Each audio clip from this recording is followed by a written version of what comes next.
Hello YouTube, it's your girl Aisha over at Share My Tea, getting ready to send you all a new vlog on this beautiful Sunday. You don't want to miss this episode, so go ahead and get your tea kettle brewing, get your tea ready, and tune back in.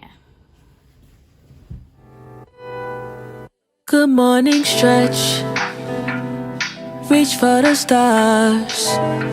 Today maybe baby you're an astronaut. No room for margin, my fears are starving. The saints still marching, I am the harvest. God got flowers for me, God got flowers for me. God got flowers in me that never meant a vase, just roasting in shades. You can lay inside your faith, this kind never fades enough. Alright y'all, welcome back. Thank you for tuning in again. This is your girl Aisha over at Share My Tea, and I just want to get into some things today. I got a few things that's on my mind. I feel like today I am in my feelings a little bit, so let's just get right into it. Today I am drinking some tea. I like my tea kind of strong, so I do have 2 tea bags, and I am drinking here the Twinings Focus Mental Focus tea today.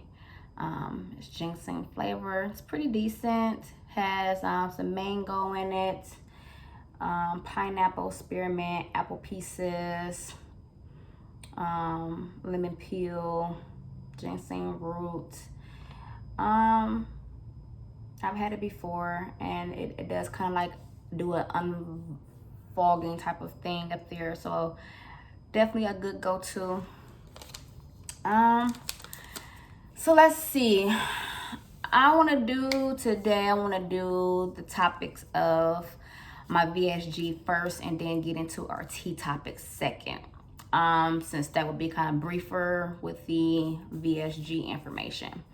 So at the end of this vlog, I will put in my snippet of my weight as of today, because I did tell you all that I will be including today my weight. Today is Sunday, the 30th of July.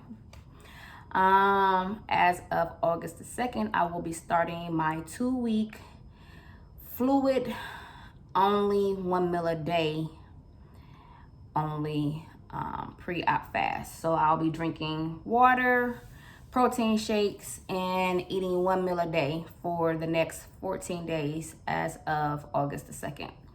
And that again just helps to pre-shrink the liver and, drop a little more body weight before the actual physical surgery. Here in my city state, the hospital that's doing my procedure does include in their contract a disclosure. It's not mandatory, but it is highly suggested that female candidates get on some type of birth control prior to the surgery, because women are known to become highly fertile after the procedure and get pregnant during their post-op time. So me, a mother of 6, I've never been on birth control ever in my life, and have had a rough passing this month of my menses, because I went and I did take the option of getting on the IUD. I chose this because I want to let my body have the time to heal, let my body get into the regimen of this new lifestyle before embarking on a pregnancy. I want to, let my body just get adjusted first. So probably next year I will have the IUD removed, but as of now, I did have it placed a couple weeks ago, about 3 weeks ago. And I'm hoping that with me getting it placed, that I help as well with the mood swings and the hormone swings that I have researched and read about that happens as well after the procedure. So I did do that weigh-in today, which came right on time, because I have been in the midst of this menses due to this IUD for 8 days.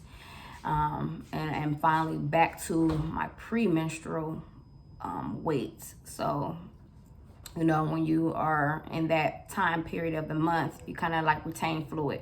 So you're a little heavier than normal with the weight. So that's back to normal. So I will share that weight scale in with you at the end of this vlog. So I'm just geared up, y'all. I'm ready just to go ahead and get the fasting procedure over. I know 2 weeks is gonna fly by, and next thing you know, I'll be on somebody's table. The other thing that I also, the reason why I wanted to get on birth control is because I was also informed that the sex drive usually increases out of nowhere after this procedure, and my husband is like a rabbit by himself already. All I gotta do is just show up. So for us both to be in that same predicament, like 15 all over again, I definitely needed some type of protection to prevent a pregnancy right now. If it happens later on down the line, you know, like next year or whatever, I'm all for it, but I want to wait. Let me see, is there anything else? I did notice that when I shared my last vlog with all the items that I had bought, pre-hand, I didn't touch too much on the Metamucil, which is like the fiber supplement, and that particular one had collagen in it.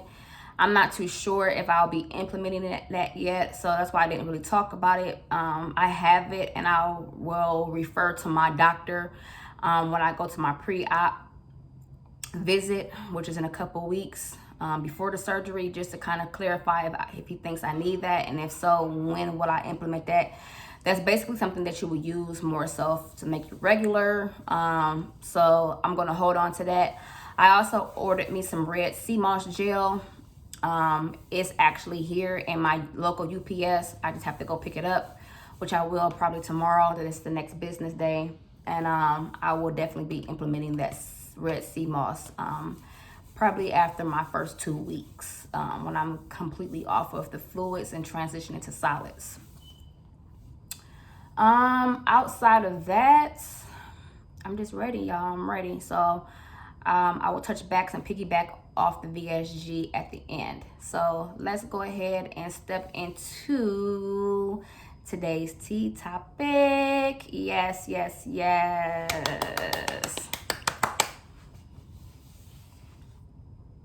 Today I want to talk about deadbeat mothers.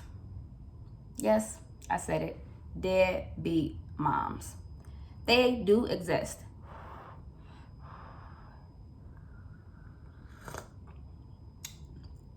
So good, y'all. So good.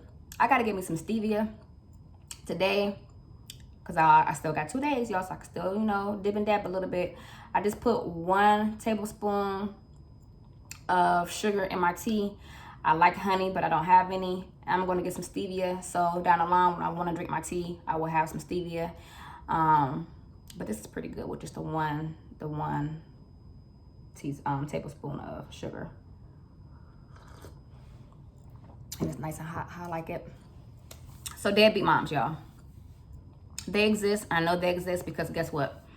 I have a deadbeat mother. I'm an only child by nature of my father and my mother's side. My father passed away when I was 13. My mother chose to sign away her rights to the state with me when I was 10. Only one child, y'all. I am now embarking and getting ready to turn 44, and it's still the same merry-go-round relationship. Again, just touch back basis. I have 6 children, and I probably have as many as I do because I'm an only child for one. I had abandonment issues. It's a gnat, y'all. Abandonment issues, and I also never wanted my children to ever experience loneliness. If anything was to ever happen to me, I wanted them to always know for sure, for fact, they have each other. They have their siblings. And they'll never be without. They'll never be alone. And I really pride myself in trying to make them understand the sonority of bonding with their siblings, handling your rivalries and stuff and private at home and not in public, never letting anything or anybody come in between their relationship and letting anyone see a division, or seeing that they can divide them. So with that being said, I'm in my feelings today about my mom. And that's just sparked, the topic of deadbeat moms, because, like we have the deadbeat dads who feel like they can pick and choose when they want to be around, we have moms that does the same thing. And it hurts like hell. It does. It really does. Especially when you have nobody else to share that burden with. Like I said, I have nobody to call on. I have no siblings. So I have to embark and take all of it and digest it as is. And every so often, periodically, I get my moments where it brings me down. And today I just wanted to vent on it so I don't even get bottled by it, but more so just share it just in case it's a testimony that I help somebody else that's going through it, and kind of like release it at the same time. So I have been married for 2 years, but with my husband for 4 years. And 2 years ago, it'll be 2 years in October rather. So a year and a half ago, my mom popped up out of nowhere. She just came back from Arizona, and she came back with her dog, her husband, and all of her things from their apartment. And when I tell you it was a complete surprise, it was a complete surprise, because she had just missed my engagement party that I had like maybe 2.5, 3 weeks prior to her showing up at my home with all her belongings. She never called. She didn't say she wasn't going to be able to come. It was just like I was left on red. No response. And I'm at work one day, after the, engagement party. And I get a call from my neighbor, and my neighbor's like, hey, it's a pickup truck in your backyard with a trailer attached to it. Like, what's going on down the street? Like, I need to call somebody. Because we're neighbors like that. Neighbors look out for each other. And I'm like, as a trailer and a truck? I'm not expecting no company. Shortly after, I get a call. It's my mom. And she's like, where you at? And I'm like, I'm at work. And she's like, well, I'm here. And I'm like, you're where? And she's like, at your house. I said, oh. I said, you got a trailer with you? She was like, yeah, how you know? I'm like, yeah, my neighbor just called me about 20 minutes ago asking me about a suspicious vehicle in the backyard. Right? So, I get home from work, and I'm thinking maybe she just passing through, just stopped to come and visit. The kids had been home already from school, so they had already let her in, because it's Nana, and they chopping it up and everything, and we exchanging hugs or whatever. It's good to see you, even though, mind you, she missed my engagement party and still never said why or anything like that. Never called and said she wasn't gonna make it. I'm on my way, I'm en route, nothing. In the midst of us talking, and I'm making dinner, and we're catching up or whatever the case may be, I'm informing her some things that's coming up. Me and my husband decided not to wait until the following year, and we was getting married in a matter of weeks. Like, I think we were like in September, and we were planning on getting married in October, and I think the engagement party was like earlier in September. So like things were like moving, and stuff that she should have known or would have known about after the engagement party, during the engagement party, she didn't know because she didn't show up, she didn't call. So we're having that conversation, that dialogue or whatever, and she hit me with so where we sleeping at? Where you sleeping at? I'm like, I'm confused. I have no idea. Where you sleeping at? She's like, we just packed up all our stuff. We just said forget our leaves. We just were gonna step out on faith. We just packed everything up, got in the truck, and we just got on the road. Mind you, they came from Arizona. Now, she's originally from here, where I am, but decided to leave and go to Arizona. And now you're saying you just left on a whim, you have no place to go, and you're coming to stay here. But I later on down the line put the pieces together. You know, they had already been back in the state that we were originally from.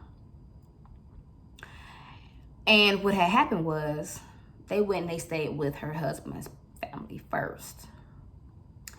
And her husband and that family member that they were staying with got into an altercation. So I was the backup person. So we tried your family first. It didn't work out for whatever reason. So now let's go hit up my daughter. So that means when my engagement party was going on, she was here. She just didn't say nothing. And now that y'all in this predicament right now, now you want to come and stay here. Now, at the time when she had just popped up, my husband had just recently moved our bedroom from the basement, which is like a full-fledged basement where we had our whole bedroom, fireplace, 2 chest dressers, and then on the other side, a full furnished living room, couch, love seat, dinette table with the chairs, computer desk. Like, it looked like a bedroom living room down there. Like, we basically lived down there. It was like a little apartment for us. Only time we come upstairs is if we had to use the bathroom or cook.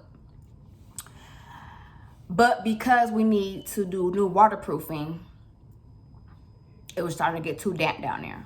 And we didn't want to, be down there and be subjected to any type of mold, smells, or anything like that. So we decided to come upstairs until we get that basement together.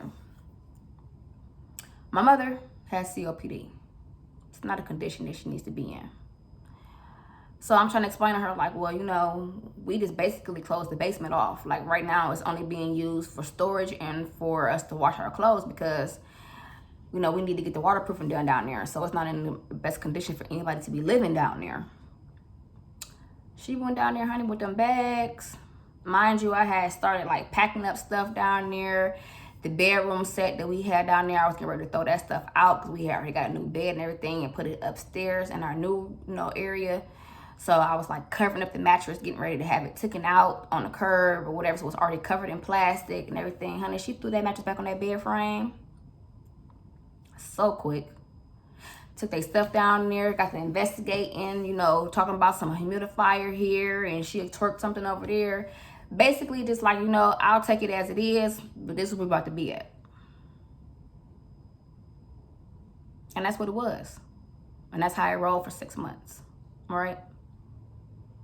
Ended up getting her a job where me and my husband worked at, but her husband wasn't working.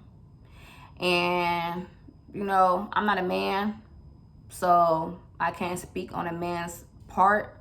But I know after 6 months, I was starting to see a change in my husband's attitude, his demeanor, his attitude. Mind you, by this time, 6 months, we're newlyweds. So we done got married and everything while they living with us and all that, right?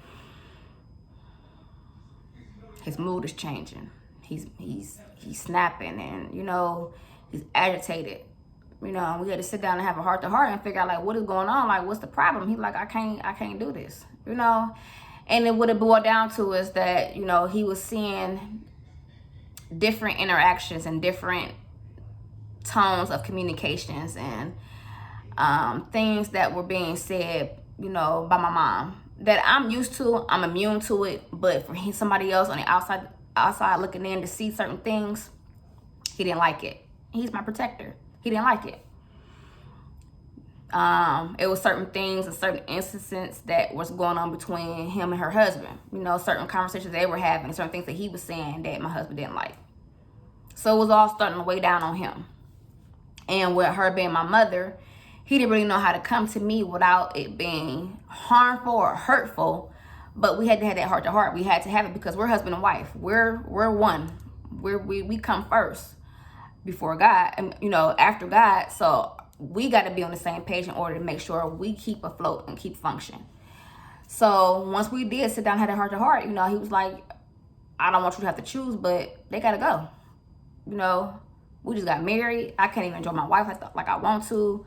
We got people staying down up under us. I think around like the 5th or 6th month of them being here, I was getting ready to leave the job, like transitioning, leaving the job. So I was home a little bit more. He wasn't comfortable with that, knowing that there was another man in his house with his wife. he's not here, it was bothering him. It was just a lot. So we had to have that conversation. I had to tell my mom, like, I love you to death. I respect you, but, I love my husband more. At the end of the day, he comes before you. That's my husband. And a lot of people probably be like, huh? It is what it is. It is what it is. Like, and I need y'all to get y'all selves together because I need y'all to, move it on along. Like, he pays the mortgage right along with me. I can't not take how he's feeling into consideration. Mind you, this wasn't something that was planned and talked about pre-hand. This was like just thrown in our lap. And I feel like we did deal with it with accepting arms for the first 6 months with no problems. So with all that being said, my mother hasn't talked to me since then. And mind you, it's been almost 2 years. Now, if we piggyback and go down the whole memory lane of me and my mom, which I can't even get into because that's like a book in itself, there is no way in the world I would have ever been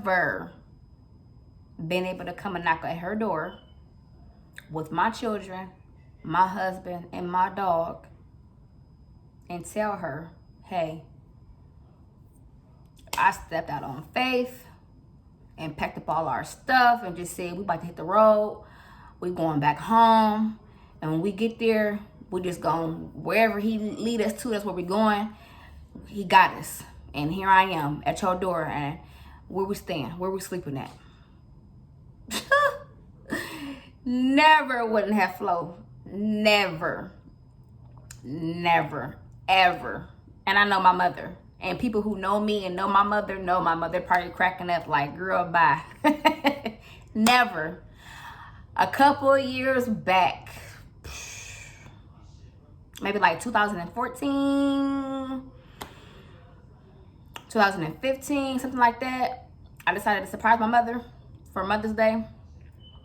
She had relocated. She said she moved out of our city, moved to a different city in Ohio, packed up me and my girls, had my boys go stay with their dads Mother's Day weekend. About to go get in the car, take a road trip, go surprise her. 4-hour drive, right? Get there, knock on the door. We all pumped up and excited, me and my girls. She looking at us like, what are y'all doing here? Why are you here? I'm like, Mom, it's Mother's Day weekend. We came to surprise you. Me, you, your granddaughters, like, all 3 generations, we came to be here for you. We ain't seen you in a minute. It's been like a few years since I had seen her, since she had relocated. So we just came to chill with you for the weekend. She was pissed. She had attitude. And that whole vibe that she gave off, it threw me for a loop. Mind you, I'm the only child. These are your only grandkids. You got an attitude because we came to surprise you on Mother's Day weekend? They didn't even want us to come in. I'm like, well, can you, like you got somebody in here that you didn't want to, she was single at the time, so wasn't nobody staying with her. I'm like, well, can we use the bathroom at least? We've been on the road for like 4.5 hours. Can we use the restroom? Can I have a minute to sit down and rest for a minute and maybe find someplace local? Because she didn't say, well, y'all can come on in, welcome. Let me get some stuff situated. Y'all can stay here. Well, none of that. I had to go to a hotel, me and my girls.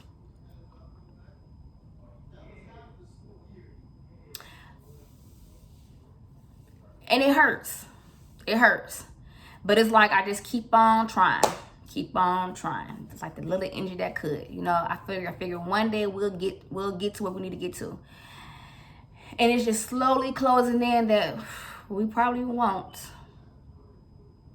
Because I've realized and came to the conclusion that my mother only comes around when she needs something.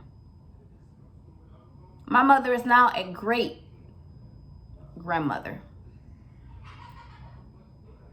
6 grandchildren, 2 great grandchildren. She don't care. Don't come around. She don't have that, that big mama syndrome or whatever where, you kick in, and it's none of that. My baby girl, my third born, just graduated. Text her, called her, way before it was coming up, trying to let her know it's coming. She graduating, you coming? No response, nothing.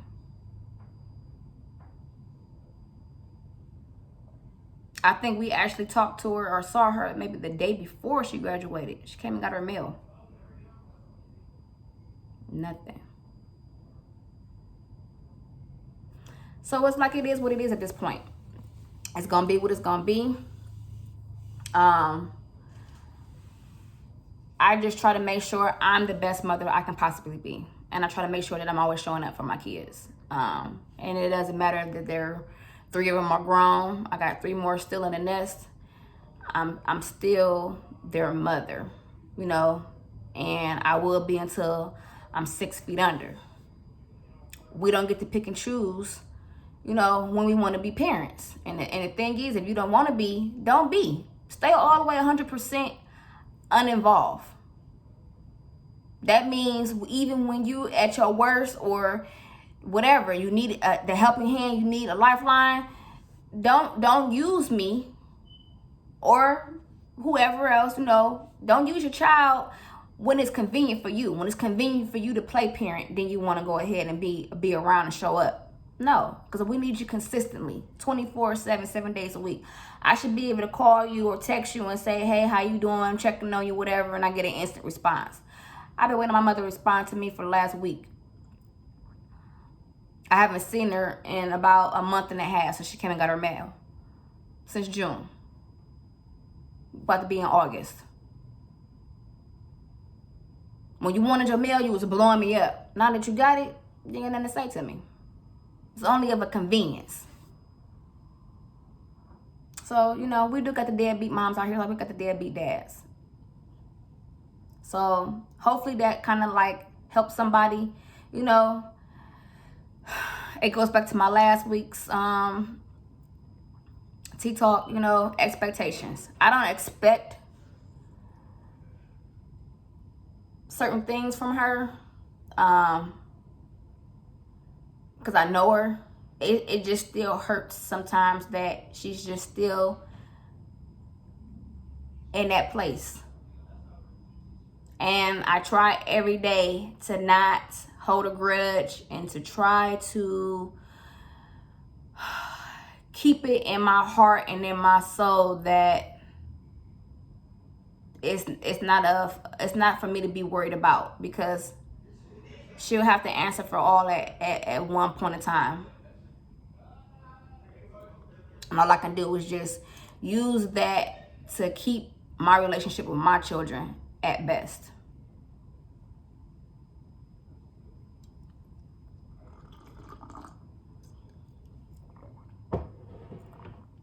So with that being said, y'all, I'm gonna wrap it up. It's been a minute. I'm gonna go ahead and I'm gonna show you that weigh-in that I did today. And touch back bases with you in a few days. My activities for the rest of the day will just be relaxing and chilling out. I am going skating again tonight. I will be putting something on my TikTok, so check that out. Other than that, y'all, be humble, be blessed, and be kind to each other. Okay? Until then, love y'all.